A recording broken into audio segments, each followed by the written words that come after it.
Cette année, l'équipe R&D a eu l'excellente idée de rassembler une partie de ses participations.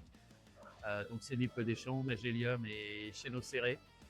Donc voilà, c'était pour nous une occasion de mettre en avant quand même une consolidation, mettre en avant des synergies qui sont possibles et qui sont actuellement en cours. Et puis ça peut nous permettre également d'avoir plus de place dans le stand pour accueillir davantage de monde. Donc l'intérêt pour un dirigeant de PME industrielle de la BITD de participer à Eurosatory, c'est avant tout de rencontrer ses clients et aussi de pouvoir prospecter, aussi bien dans le marché français qu'à l'export. Donc je dirais que voilà, c'est vraiment un lieu d'échange incontournable dans le monde de la défense française et européenne.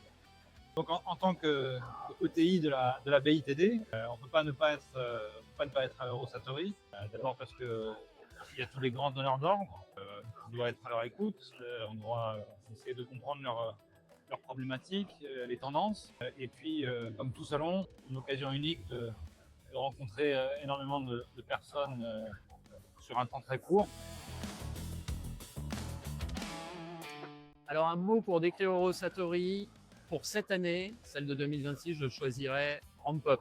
Derrière ce terme se cachent évidemment les montées en cadence des programmes français et européens qui sont évidemment dans l'esprit collectif et très présents dans les discussions de cette édition en particulier.